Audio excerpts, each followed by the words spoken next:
Your Music exclusive. I grew up like a savage.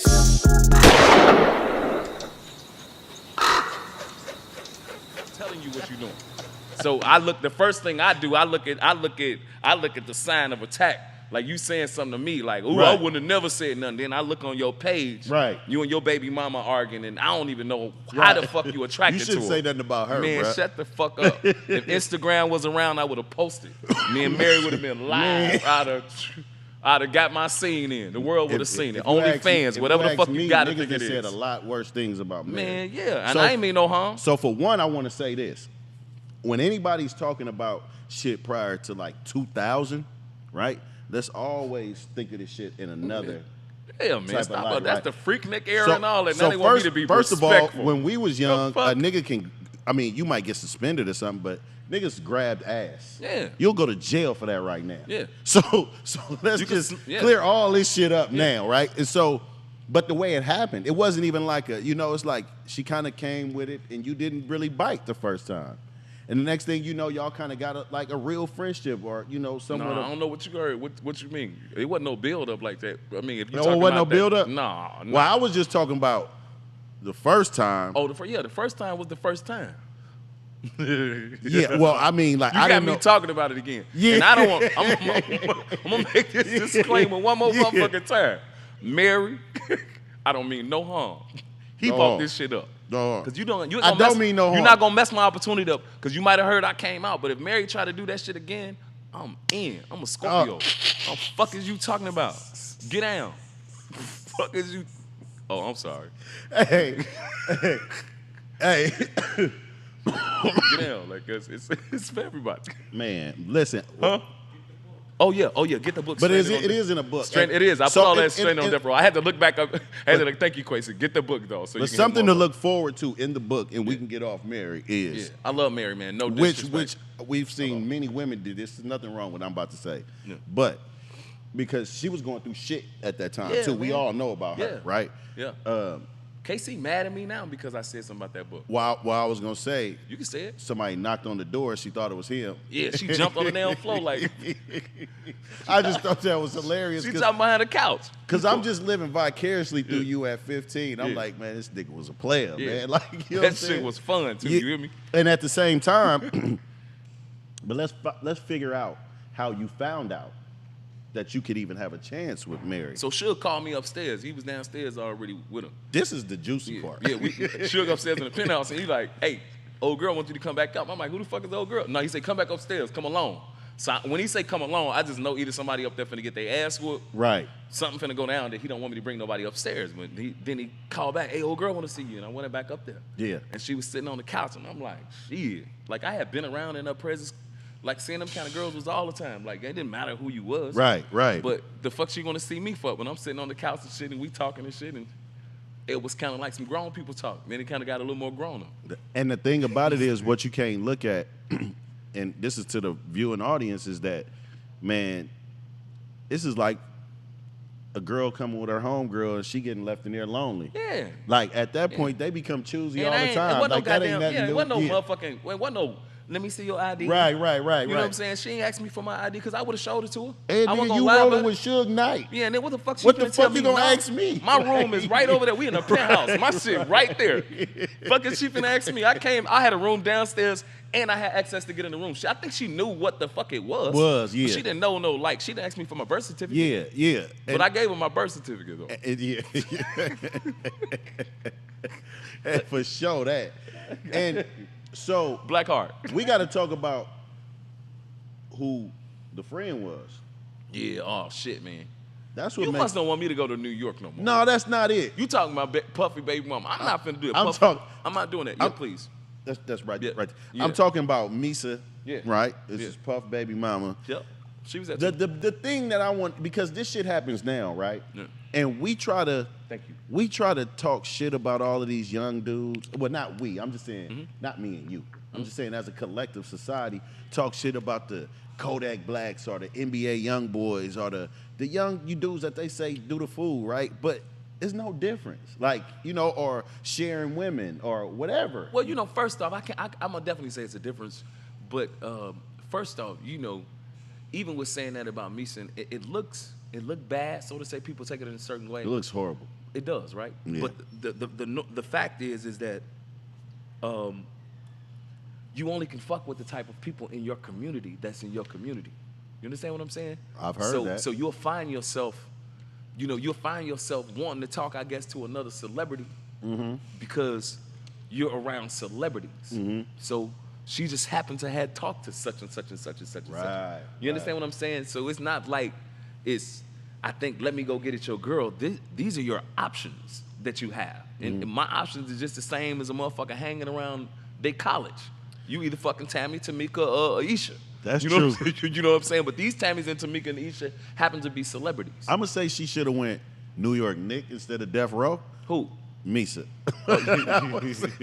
Why? I'm saying she came too far. If we had to limit down to the community of a certain stature of people. You saying stay in New York? I'm gonna say no. I'm just gonna or go Laker. Don't go Death Row. She nice. Went Death Row. Yeah. That was huge. I mean, it's like baby mamas, man. Not everybody was so young. Yeah. If you really think about how young she was and how young even Mary was and I was young, Suge was young. Even during all this time. Like, now that I be looking at it and I'm like, damn, I used to call a dude like a daddy to me. This nigga in jail. I'm almost his age now. What the fuck? How the hell did this happen? That's but we were young. That's real. You know what I'm saying? So a lot of people, nobody gave Suge the manual of what to do with this record label. Nobody gave these women the manuals. All they was doing was trying to make sure that they was really in. That's what the fuck happened right now. You want to run with the runners. Before social media. Yeah, you want to run with the winners. And I'm saying, it's not like, if we think of it in today's time, like, if you go to Suge Knight's hotel room, everyone's going to know today. Oh, shit. If Instagram was that shit, like, what the fuck out of here? You can't hide none of that shit. That shit we was doing, I'll still be in jail. Right. Fucking Instagram. Hell no. Cut that camera off. You was on all of these records, right? Yeah. Like, I Ain't Mad at You and Toss It Up and all of that. But, like, you recorded a single. You recorded Slip and Slide. Slip and Slide. Y'all was on an island somewhere in the video? Mexico. Cabo, St. Lucas. And even though you didn't really rock with Dog Pound and all of that, like, they was there. All they asses came off my budget. Hell yeah. They charged it to that budget. I don't know why they don't like me. All of them be mad at me. I ain't know if I may have never been on their shit, but I know for sure on my papers I got back was a lot of them motherfucking flights. On their motherfucking flights. Fuck, be mad at me for I took you to Mexico. Right. Damn, that's crazy. Yeah, they don't like me. But somebody got your jewelry. Yeah, somebody stole all my jewelry. At the video shoot. Yeah. And you had your boys from home there. Yeah, both of my homies was with me. Do you think it was like somebody was y'all at a resort? Or we was on the island. It was only blocked off. We was filming, and the scene was supposed to be me going. I went to do my last scene, and one of the scenes was filming as if me and the girl had sex. So all my clothes and jewelry was on the ground. So when it was time for me to come back and pick my jewelry up, all my jewelry was gone. In my mind, before I heard you finish telling that story, the time that I did you hear tell it, I thought Suge turned somebody upside down until he found the jewelry. What? Some niggas got turned upside down. We just didn't find the jewelry. And that song was produced by Devontae. Genuine on the background. Genuine on the background. Genuine and on the background. On the hook. A young Genuine. Yes. Young Genuine before people even knew he was Genuine. You went to Rochester. Yeah. What they had over there? The basement. The basement. Yeah. Timberland and Magoo, Missy Elliott with the group Sister. Tweet. Was Tweet in that group? Tweet was in that group. Yeah. Damn, Tweet and Missy. Yeah. That was Static. Damn. Guys, yeah. And when you seen Magoo and all those guys, when you see Missy later on that was the Sister song when she said Puff Daddy be my pal. He had. Was that was her? Was, yeah, that was Missy. Missy is raw as fuck. Yeah. But how is, because like at that point you're known for your vocals. People know how dope you are. Wow, thank you. Is it like Danny Boy sing? Like, is it like do this show for me? Is it like do these live shows? Cause did y'all like do live shows together? Who? Death Row. Yeah, well, I thought you was talking about other people. Yeah. Yeah, because it's not many Pac shows. Some people say that very few. The fucking House of Blues was one of the only. House of Blues in Ohio, Cleveland, Ohio. Cleveland, Ohio. Damn, and a couple of 662 performances in Vegas. How was 662? It was good. That was our club. That was our stomping ground. Statute of limitations up. You was too young to be there. I was. Too damn young to be there. I was at the club at 15. 16 years old. But Pac really drunk as hell. Pac really liked you a lot too, right? That was your brother. I believe so. Yeah, like and because you know he would I think he was you was you the youngest around? I was the youngest, right? Until Bow Wow got there. No, I'm just fucking with you. She was gone. She was gone. I mean, he was gone already. He was gone. Yeah. So you and the Long Beach cats though, none of y'all really just hung out. So I worked with Corrupt before on some songs. I thought we was kind of cool. Me and Daz did some songs together. Yeah, Daz another good producer. Man, he's incredible. Yeah, Daz. But I don't know. I think just because I was under Suge, that it kind of kept me from working with them. You know. You up to this day. You met Biggie. Yeah. He smoked up all your pot. All my motherfucking weed. All my weed. That's that same weed Quick gave me too. That same fucking bag. Same bag. I got out the hospital. I went and got another one of them motherfuckers. I'm at the hotel, knocked me out again. Yeah. But you didn't know who he was? Nah, I heard the nigga walking up and down the hallway, you know, rapping. And this was, you know, previous to the whole Death Row Bad Boy thing. And he was walking. We was in the La Montrose Hotel, and he was walking back and forth. And, rapping. On his motherfucking headphones, some dirty ass socks. Walking down the hallway and just rapping the verse, trying to get the verse together. You know what I mean? And if I'm not mistaken, I keep saying it, and I hope I'm right, but I believe it was the I see some ladies tonight that should be having my baby. That's I would kind of crazy. like hear him just like keep saying that shit, and then he smelled the weed on me. Wow. He like, man, you know where I get some weed at? And I'm like, I got this big ass bag. I'm like, shit, yeah, we can smoke. You know, I don't sell it. He like, for real? Let's go up to the roof. Yeah. And the bag was empty when we left off the roof. The nigga smoked all my weed up. It was fun though. Damn. But he could smoke like a motherfucker. That's tight. That's dope, Yeah, man. I smoked with him. Rest in peace to Big, Yeah, man. and he smoked with me the next day. Oh, okay. And they was in Cali. His weed wasn't that good though. Of course not. He No. probably had some shit called Quick chocolate. weed was good. Out of that shit. I've been trying to get this shit since. This was '96. Quick, if you still got the same hookup. No, this man. Faith Evans, you finna get me in trouble. You know I just dropped a single. It's called "Done Me Wrong." And it's coming out tonight at 12. Oh, shit. I'm just going to go ahead and say the shit now because I don't want to fuck up any opportunity, but go ahead and say to Faith shit because I'm going to be honest as possible. I just, outside of what everybody else talked about, Yeah. the most intriguing thing I heard you say about Faith Wow, what the fuck did I say? is when she bought Tupac all of these clothes. Swear to God she did. Swear to God. Like, that was his bitch. That motherfucker was just as big as bringing that me goddamn barrel he clothes, got man. over there. That motherfucker was big and it was If full of shit. somebody buy you drawers, y'all go together. Yeah, you better not buy me no drawers with my homie. What that stuff for the homie? You want some drawers, bro? You good? You like, what the fuck you want, homie? No, bro. Buy me everything but drawers. I'm kind of iffy about you if you buy me socks. If you buy me socks. What the fuck is you looking at my feet for? But she had drawers, socks, and all that kind of shit in there. So you calculate it and you say what it was. Right. That don't sound like a fucking Christian. That box. don't sound like, no. And you know what's crazy about Faith too? What? I think She married Stevie J after? Yeah, no, that's the wildest shit ever. His friend. Because that's her son. I don't know why she won't just go ahead and tell people, hey, like, nobody care. We know you did it. It'll blow up. Like we know. It would blow up. Yeah, because she keep telling lies on She just say I did documentaries. you should have been. We did it by mistake. Yeah, like Would've been nice. yeah. Ain't And that she what- I'm sorry, Faith though. was wonder why they call you bitch. That was her singing on it. She's still on that song. She's still on it today. But they put Michelle. They tried on to top hide of Michelle. You can hear Michelle horrible vocals on top of that. Michelle can't. Yeah, I hear Faith. I'm sorry. She sings really well now though. Michelle does. Yes, she does.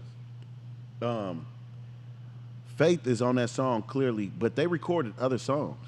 Oh, did she? I didn't know that. Yeah, well, I didn't know that. But so Bad Boy wouldn't clear that for Death Row. Nope. Was you there in the studio? Yeah. When that was recorded? Yeah. I was always in the studio. Yes. That was at Can-Am. Can-Am studio. Damn. And I would come back and forth in the studio, but I sing her in the booth myself, watched her record it. For sure. Wow. Yeah. Wow. And damn, Biggie knew though. Yeah. I mean, You seen the video he made? Yeah. See. And then he said, if Faith had twins, she probably have two Pacs. That's funny. So that was very clever. Yeah. That's why we even consider him one of the greats. He is. He didn't have that much music. He's funny. And I heard you say in order for her to get around, she used to wear a disguise. Who, like the Faith, like yeah, a she just kind of had the hoodies hoodie on and scarves and and shit. shit on. I don't know if it was a disguise. Yeah. But she wasn't. You know what people don't realize? What was the timeline when Pac was on death row? Was it 9 months? Maybe a year. A year? Year and a half, maybe. Fuck. I feel like 10 and a half years. Have you ever heard this, that Living to Die in L.A. was supposed to be Live and Die in the Bay? No, I Never heard that. I just wanted to know. Maybe you knew something. Man. But Suge, I heard Suge kind of was like an A&R too a little bit. Man, Suge was the man putting those records together. He was putting that shit together. Yes, sir. Yes, sir. So who was the other producer? Because Dre technically didn't produce a lot for Death Row. No, he didn't do a lot of those records. He did for Death Row, but as far as the All Eyes on Me album, producers like Quick and Quincy, QD3. QD3 was raw. Daz.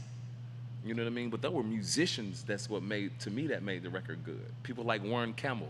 Yeah. You know, Warren Campbell that bought us Mary Mary. Right. He was the piano player and the person that orchestrated all of that music and the musicians that they bought. That's what made Dr. Dre so dope, is he bought the most incredible musicians in the studio to bring those records And together. you know how you said he rented the thing so he could do like the other shit on the records? When I think about it, Pac had none of that shit.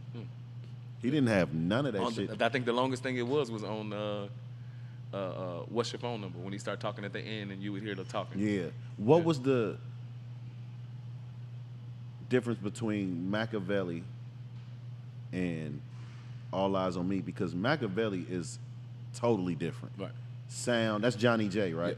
Yeah. The producer? Machiavelli? Is that who that is? Yeah, Johnny J. Well, it was a couple of producers on the Machiavelli Okay. album, but the Machiavelli album Pac was on straight bullshit. He was on bullshit. Like he was mad and he was ready to. That show other who he- shit was warming the up. Other shit, the other shit was really him just getting out of jail and records that he was really wanting to create. He as thought records. about those records. He thought already. about them. Like I But think he those was the nigga by the time he was recording by the time Machiavelli. Machiavelli was coming out, he was trying to get out there And we even. please, people, put this shit into timeline though, Yeah. because nobody was recording no fucking 2 albums in 1995. No, I mean Nobody ever he did. had what? He probably had shit enough for 10 albums. Yeah. But nobody recorded this fast. Yeah. And I heard people say that Pac would throw a concept down and be like, "I'm done with this shit. Like, turn it off. Let's go to another one." Did He you would go in there experience rap. that? He would go in there and rap it out. Yeah. He would put a whole song down and be like, "All right, cut that shit off. Let's go to the next one." So as far as your career, when it was time to do your debut album, I seen a lot of shit was going against your budget. But who did you work with as far as like writers and producers? As far as then, Yeah. writers and producers, mostly DJ Quick and myself on writing, or they would have other writers that come in. The group Portrait came in and wrote some songs. Babyface wrote some records. I worked with Dallas Austin. Okay. If they was hot at that time, Suge was trying to get me in the hands of them working on the record. Because your album just dropped. Not what you got going on. Your Right. debut album that never dropped. Right. It had dropped about in 2010. Yeah. Yeah. They dropped it, I think, 2010 or something like that. About 15 years later. Yeah. And that was because the company had bought. Sold off and somebody just wanted to put the record out and make some money. So, do you still get paid from that album? No. So, here's my next thing. Was Suge Knight a good businessman? No. He wasn't. Was No. he fair? I think he was as fair as he knew to be. If he was a good businessman, he wouldn't be in the position that he's in now. True. One. True. Being in jail and being broke is two different things. You True. know? So obviously there was something that he wasn't handling to make sure that even if he's where he's at, to make sure that the bag is secured. At that time, he was one of the ones that had the most money around. So Suge should be a billionaire at this point.